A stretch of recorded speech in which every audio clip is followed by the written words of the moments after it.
She stood in the middle of a rain-slicked street, soaked to the bone, clutching her child like he was the last thing in the world that still belonged to her. One desperate request, a ride just a few blocks, was all she asked. He was a millionaire CEO with a broken past and a heart locked behind boardroom walls. He should have said no. Instead, he opened the door. Neither of them knew that moment would change everything. Hello family, welcome to True Life Stories. Please subscribe and leave a like for us, it means the world to us. Also share this video to your friends and loved ones and turn on post notifications so you don't miss future videos from us. Thank you as you do so. Sit back and relax as we dive into the story. Rain battered the city like a chorus of whispered grief, each drop a memory crashing onto the pavement. The wind screamed through the empty streets, lifting broken branches and sending them tumbling across the slick asphalt. Street lights flickered like ghosts, their glow refracted in puddles that shimmered with the weight of the night. Inside a sleek black town car, Daniel sat alone in the back seat, his silhouette half-draped in shadows. The leather interior, smooth, scentless, expensive, might have comforted another man. But not Daniel. He stared blankly out the window, watching rivulets of rain chase each other down the glass, as if even they were running from something.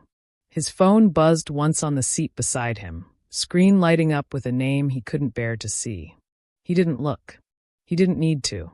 He already knew the text would be another reminder. A board member demanding answers, a lawyer chasing signatures, or maybe just another echo from the ruins of his life. His temples throbbed. The day had drained him. Meetings where voices clashed over lost revenue and fragile futures, where colleagues' loyalty vanished like steam. A company he built with precision and pride was now on the verge of collapse. And yet none of it hurt as much as the silence waiting for him at home. He closed his eyes for a second. Just a second. But even behind his lids, the storm followed. Flashes of her face, of laughter lost to time. He clenched his jaw, fingers pressing into the bridge of his nose. No tears. Not tonight. A sudden jolt broke his trance. The car slowed sharply. Daniel opened his eyes, irritation surfacing in his voice. What is it?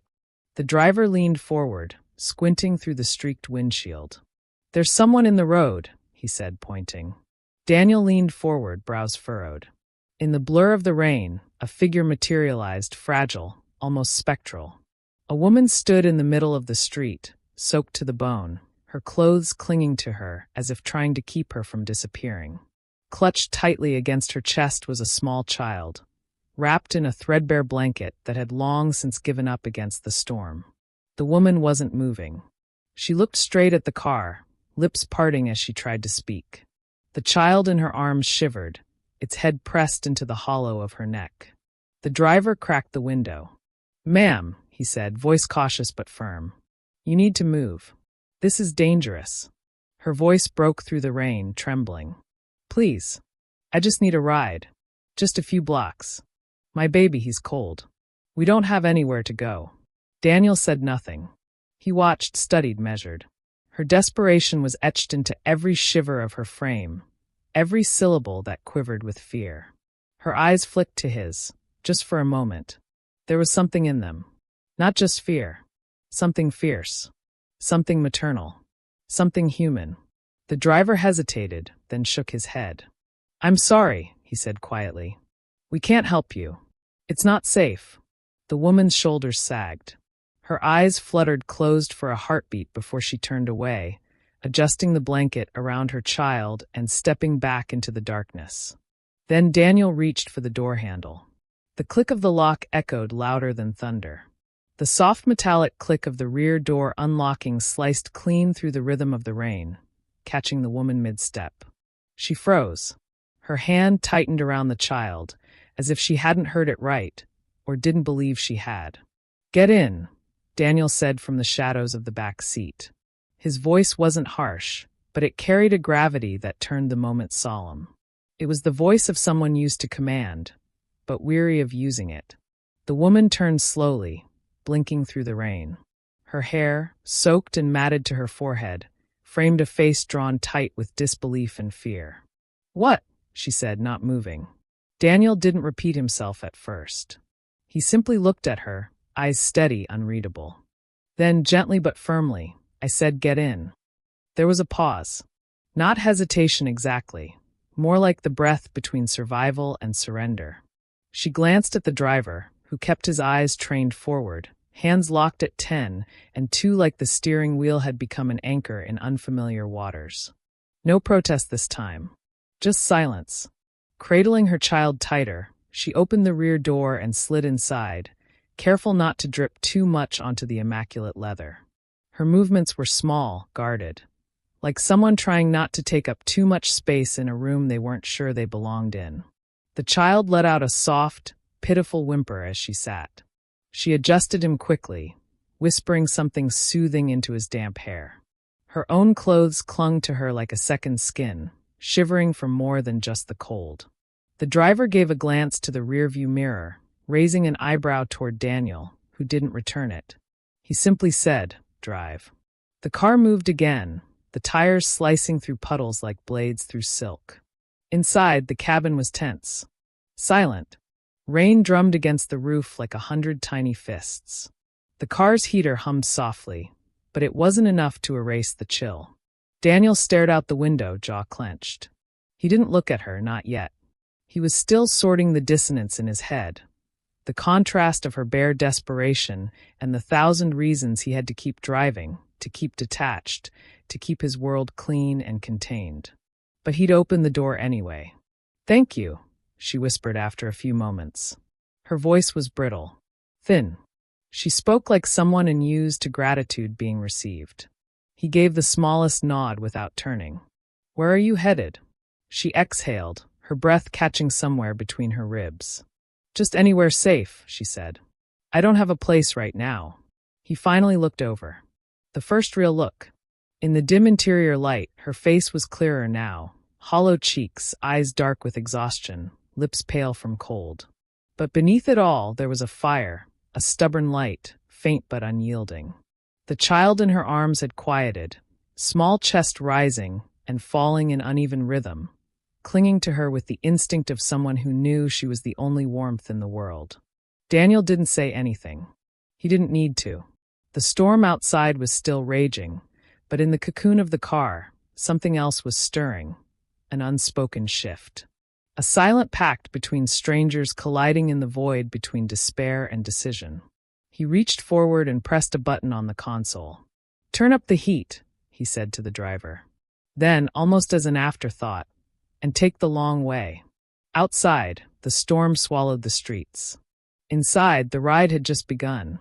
The car slipped through the city like a shadow, gliding past shuttered storefronts and darkened homes.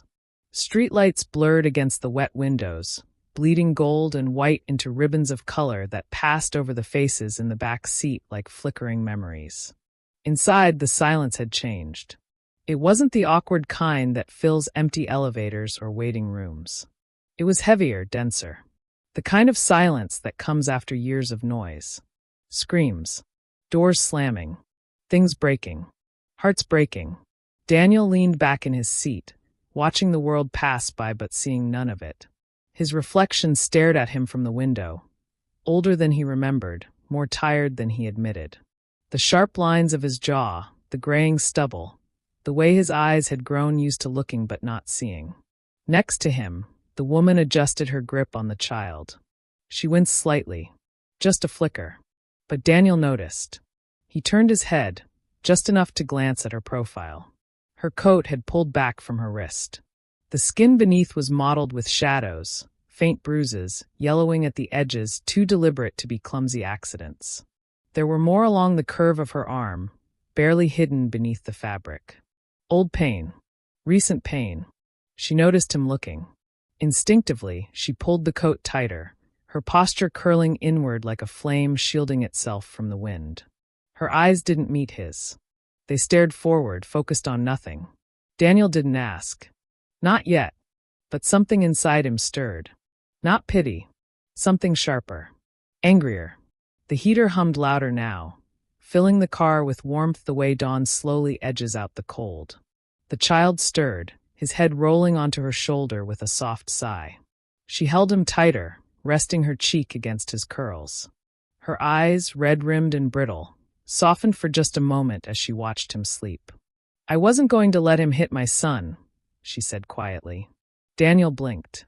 The sentence had landed like a stone dropped into still water. No warning, no build-up, just the truth.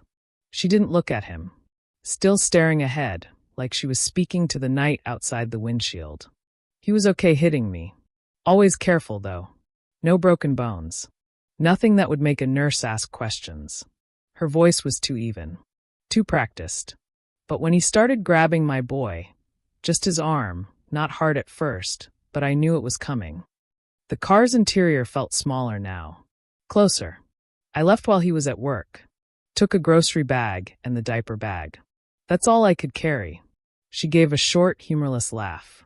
"Didn't even take shoes for myself. Just his." Daniel looked down at her feet. Her sneakers were frayed and 2 sizes too big. The soles had peeled halfway off. "I've been walking all day," she added. "Just trying to keep moving. Places look at you different when you're carrying a kid with no address." Still, she didn't cry.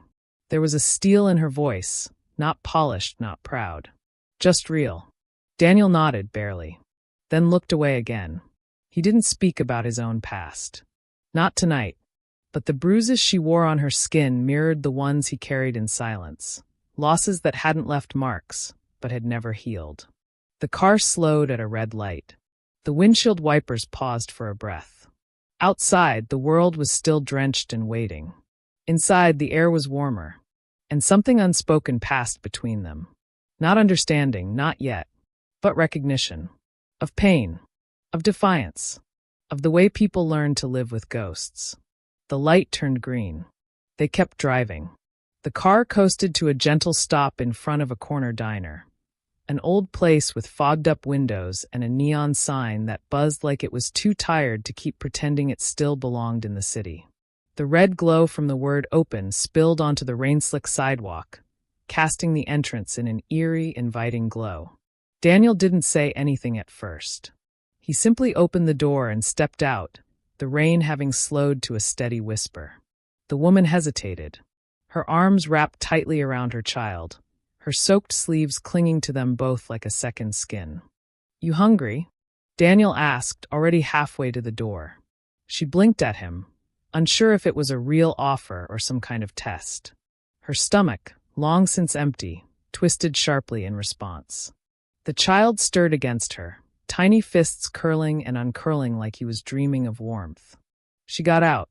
The bell above the door jingled softly as they entered, greeted by a wave of butter and burnt coffee. Smells that had no right to be comforting, and yet somehow were. The heat inside clung to their skin, soaking into their bones. The woman exhaled, and it came out shaky. She hadn't realized how cold she'd been until it started to fade. A waitress behind the counter, a woman in her 60s with a name tag that read Gloria, looked up, gave them a once-over, then smiled faintly. "Sit anywhere," she said, her voice gravelly but kind. "I'll be right with you." They slid into a booth near the back, under a window streaked with rain. Daniel sat across from her, removing his coat but leaving his tie on, his sleeves still perfectly creased. She settled in slowly, cautiously. Her child curled into her side, head resting in her lap now, finally still. She ran her fingers through his hair, tangled, wet, and soft, her touch gentle, rhythmic. A lullaby without a tune. The menus lay untouched on the table. "I don't have any money," she said quietly, eyes downcast, as if ashamed of the obvious. Daniel looked up from his own thoughts, his gaze steady but not sharp. "I didn't ask you to pay," he said simply. She nodded once, slowly. There was dignity in her silence, even as her pride bristled. She hadn't asked for this. Any of this. But right now, her child needed something more than survival. He needed a moment of normal. When Gloria returned, she didn't ask questions. She looked at the woman, then at the child, then at Daniel, and simply said, "You want me to bring something for the little one first?" "Soup," Daniel said. "Something warm. And soft bread, if you have it." Gloria nodded and disappeared behind the counter. They sat in silence for a few moments, surrounded by the clink of cutlery, the murmur of late-night conversations, and the low croon of a radio playing old Motown. The child stirred as the food arrived, his eyes fluttering open, bleary but curious. Gloria laid down a steaming bowl of soup and a small plate of fresh, buttered bread. The woman reached for the spoon, but the boy was already sitting up, reaching eagerly with tiny fingers. "Slow," she murmured, blowing gently on the soup before feeding him the first spoonful. The boy's face lit up just slightly, and a small sound escaped his mouth, half sigh, half laugh. Daniel watched them, not like a man intruding, but like someone observing something rare, something fragile. "What's his name?" he asked. The woman hesitated, then spoke without looking up. "Micah." Daniel nodded. "Strong name." "He's stronger than I am," she replied, brushing a bit of soup from Micah's chin. A silence passed, not empty but full, heavy with things that didn't need saying. Gloria returned with more food, placing a plate of roasted chicken, mashed potatoes, and green beans in front of each of them. The woman blinked. "This is too much." "You walked all day in the rain," Daniel said. "Eat." She looked at him then, really looked, searching his face for judgment, for conditions, for some trace of the world she knew. But there was none, just quiet tiredness. And something else, something raw. She picked up her fork. They ate slowly, carefully. Micah nodded off again after his soup, sliding down into his mother's lap like a satisfied kitten. She stroked his hair again, this time without fear clouding the motion. Halfway through the meal, she looked up at Daniel and said, "You didn't have to stop." "I know. Most people wouldn't." He looked at her then, and something flickered in his expression, regret maybe. Or memory. "I'm not most people," he said. She believed him. The rain outside began to let up. Inside, for the first time in what felt like years, warmth didn't feel temporary. The rain had thinned to a mist by the time they stepped back outside. The air was damp and cold, the kind of cold that clings more than bites. The city looked quieter now, less like a threat, more like a backdrop exhaling after a long storm. Daniel opened the rear door of the car again, gesturing for her to get in. She moved carefully, Micah in her arms, his head nestled into the curve of her shoulder. He was sleeping soundly, stomach full, the way only a child who has been truly hungry can sleep after a meal. They didn't speak much during the ride. Words had done their work for now. Outside the window, buildings gave way to trees, concrete to quiet. The city faded behind them, swallowed by the night, until only darkness and dim porch lights lined the roadside. Eventually, the car turned onto a long, private drive. Gravel crunched beneath the tires. Tall hedges rose on either side like sentinels. At the end of the path stood a house. No, an estate. Pale stone, clean lines, windows like eyes watching from the dark. The kind of house that carried silence like furniture. As the car rolled to a stop, the woman stared at the home with cautious awe. It looked more like a museum than a place someone lived. Large. Immaculate. Lonely. Daniel stepped out first. The motion sensor lights clicked on above the front steps, casting long shadows across the driveway. He turned back and held the door for her. She didn't move right away. "This is yours," she asked quietly. He didn't answer directly. "You can stay in the guest house," he said instead, gesturing past the hedges. "It's separate from the main place. Quiet. Private." She hesitated. Instinct again. The same one that made her check over her shoulder, even when she knew no one was following. The one that whispered things can be taken just as quickly as they're given. But then she looked down at Micah, still fast asleep, his face soft and calm for the first time in days. She got out. He led her down a narrow path behind the house, where a smaller cottage stood beneath a towering oak. The guest house was simple but elegant, shuttered windows, a stone stoop, ivy creeping up one wall. A warm light flicked on inside as Daniel keyed in a code at the door. The lock clicked open. Inside, it was quiet, clean. The heat was already on. A small living room opened into a kitchenette. A hallway led to a bedroom, where a made-up bed stood waiting.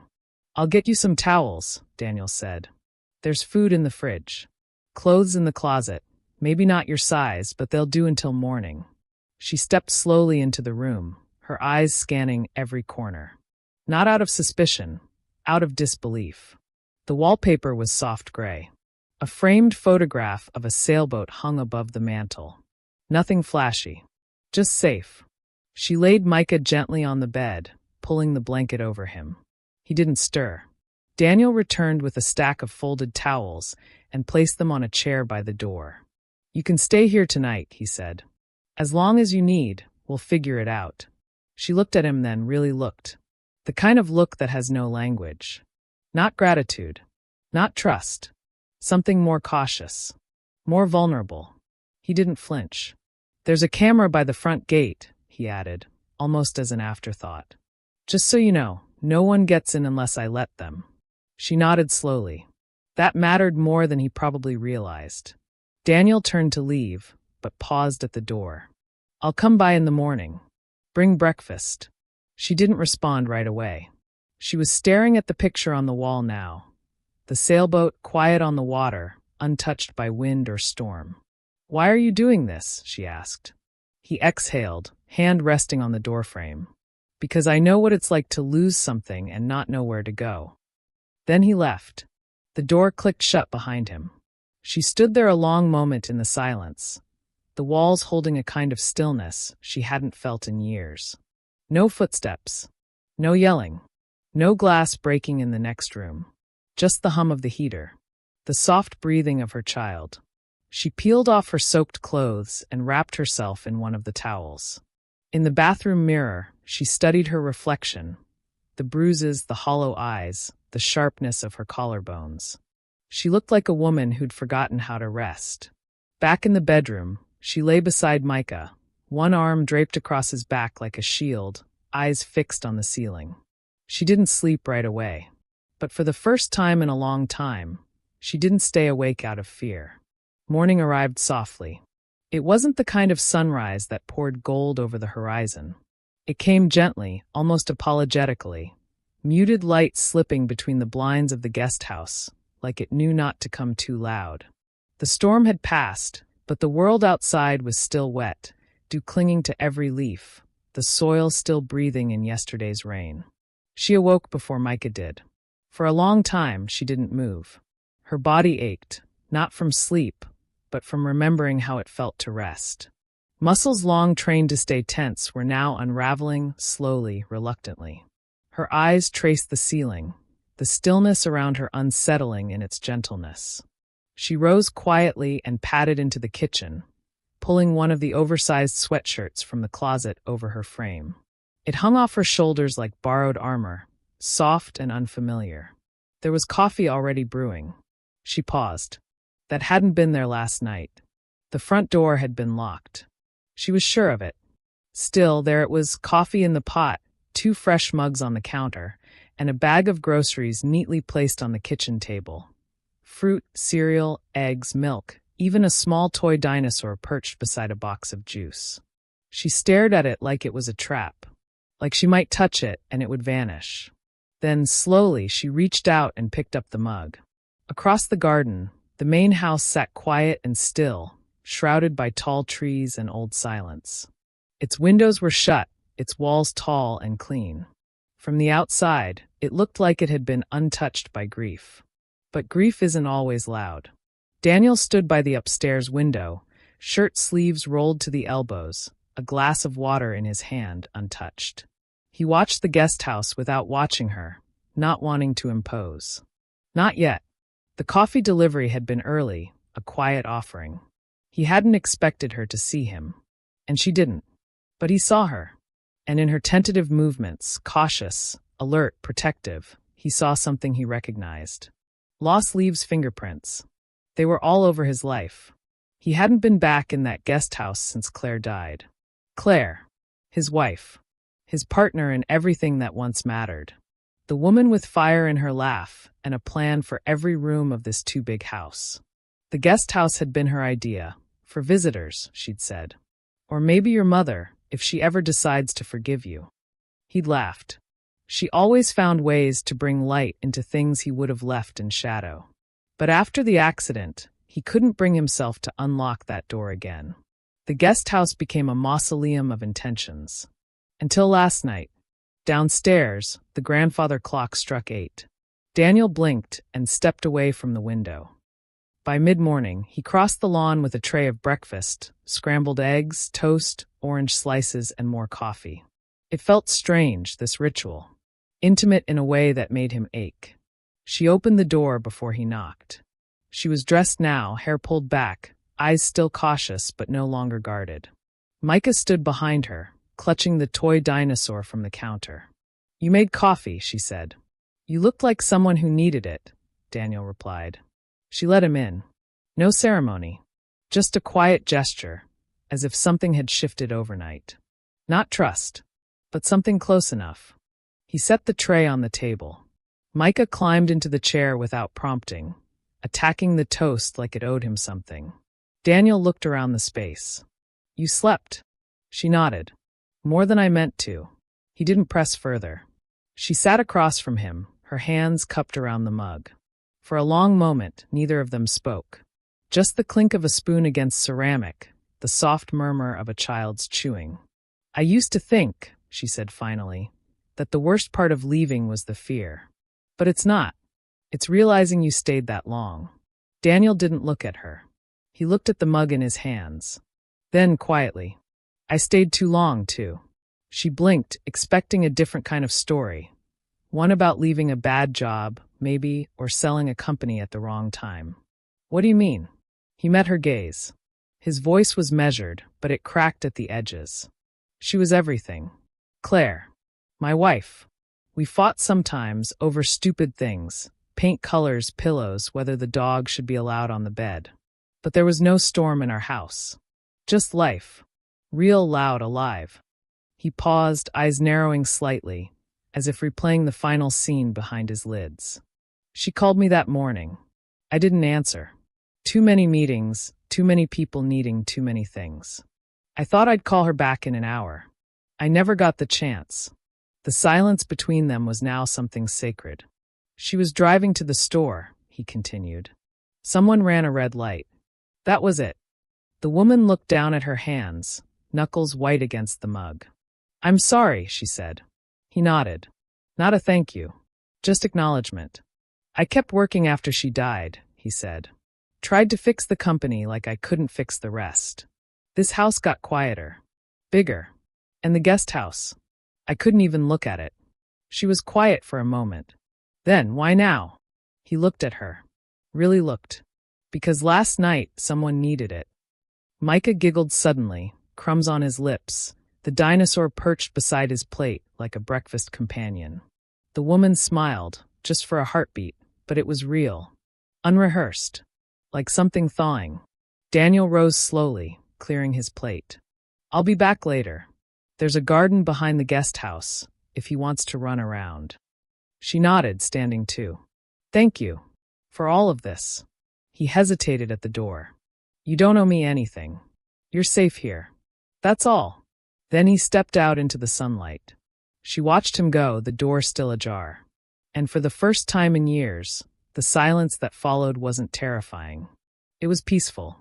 The next few days passed like morning mist, light, slow, and almost imperceptible in their passing. Nothing dramatic happened. No declarations. No confessions. No sudden, sweeping transformations. And yet, change was everywhere.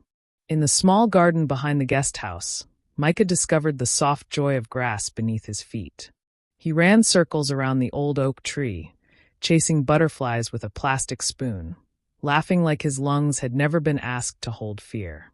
She watched him from the porch, sipping coffee from the same mug Daniel had brought that first morning.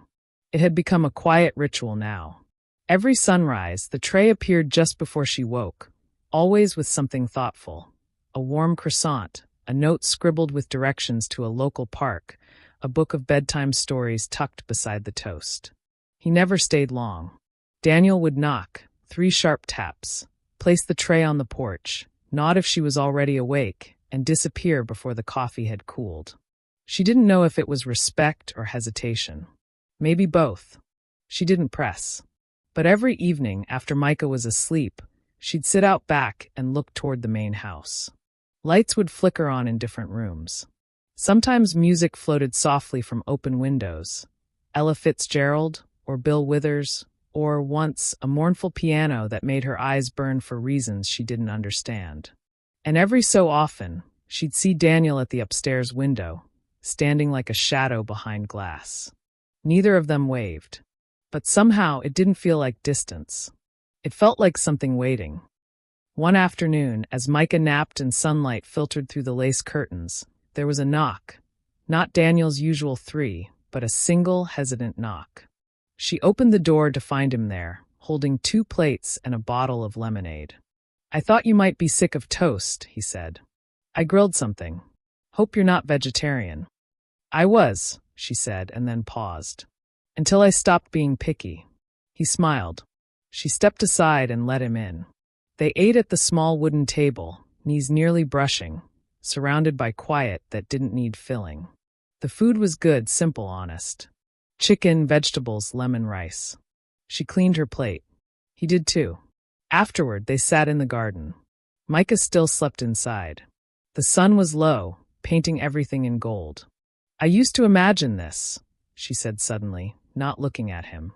"Not the house. Not the food. Just this. Sitting somewhere without having to look at the door every few minutes. Breathing without wondering if it was the last calm before everything shattered." Daniel didn't speak. "But now that I have it," she continued, "I don't know what to do with it." He nodded. Slowly. "You don't have to do anything with it yet. Just keep breathing." A robin fluttered down onto the fence post, chirping once before flying away. The moment felt delicate, like any wrong word might send it scattering. "I forgot I was allowed to want things," she admitted, voice quieter now. "Even small things. Like books. Or clean sheets. Or a lock I control. You're allowed to want all of it," he said. "And more." She looked at him then, for the first time in full daylight. No shadows. No storm. Just 2 people sitting among vines and clover, learning how to be human again. "You make it sound simple," she said. "No," he replied. "Just worth it." That night, she read to Micah from one of the books he'd left. The boy nestled into her side, fingers still sticky from lemonade. His eyelids drooped as she turned the last page. When he finally slipped into sleep, she sat there a moment longer, staring at the cover. She didn't cry. Instead, she opened the window to the night air, let the breeze carry in the scent of honeysuckle from the garden, and whispered to the dark. "We're still here." It wasn't a victory cry. It wasn't triumph. But it was the beginning of something. A seed in warm soil. A door cracked open. Hope, still fragile, still quiet, but alive. The first real summer rain came 2 weeks later, warm, persistent, playful. Not the kind of storm that threatened, but the kind that kissed the earth in celebration.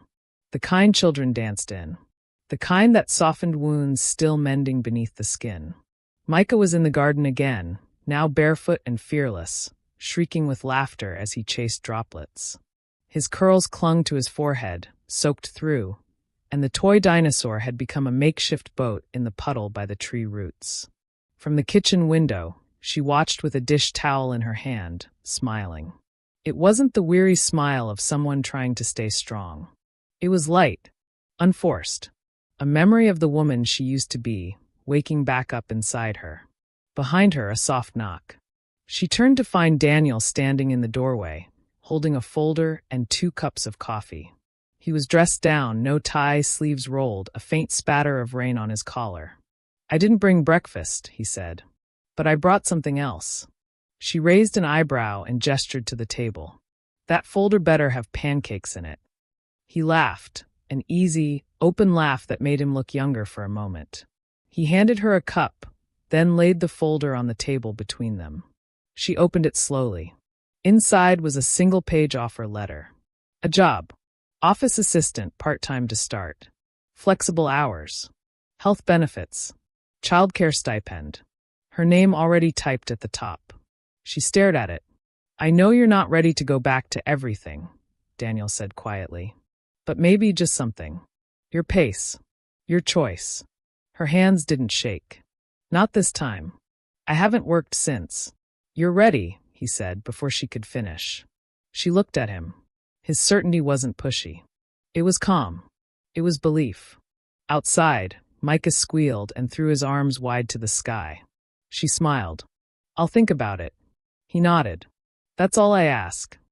Later that evening, when the rain had passed and the world was soaked in silver light, they walked the garden path together. Daniel, her, and Micah between them, tiny fingers clutched in each of theirs. There were no big conversations. No romantic confessions. Just the rustle of leaves, the murmur of frogs in the distance, the warmth of two hands holding a child who had already decided they belonged to him. As they reached the end of the path, Micah tugged at Daniel's sleeve. Are you rich? He asked wide-eyed. Daniel smiled down at him. A little. Micah nodded sagely. You don't act like it. She laughed, a sound that was becoming more familiar now. That's the nicest thing anyone's said to him all year. Daniel grinned, but didn't deny it. They stood there a moment longer, as the sky darkened and the air cooled, the porch light of the guest house flicking on behind them like a promise. And then, quietly, she said it. You didn't just give me a ride that night. He looked over. No. She shook her head, eyes soft. You gave me a direction. Daniel didn't speak. He just reached out, gently brushed a strand of hair from her face, and nodded. Not in agreement. In understanding. The door to the guest house clicked shut behind them as she carried Micah inside. The boy was half asleep, arms draped over her shoulder. She tucked him into bed, humming something old and off-key, then lingered at the window. Daniel was walking back across the yard, hands in his pockets, head tilted up toward the stars. She didn't call him back. She didn't have to. This wasn't the end. It was the beginning. A new story. One born not of tragedy, but of choice. Of healing. Of home. And it had started with a single act on a rain-slick street, when a woman with nothing left asked a stranger for a ride. And he opened the door. We have come to the end of the story. I hope you enjoyed it. Leave a like and subscribe to my YouTube channel for more interesting stories.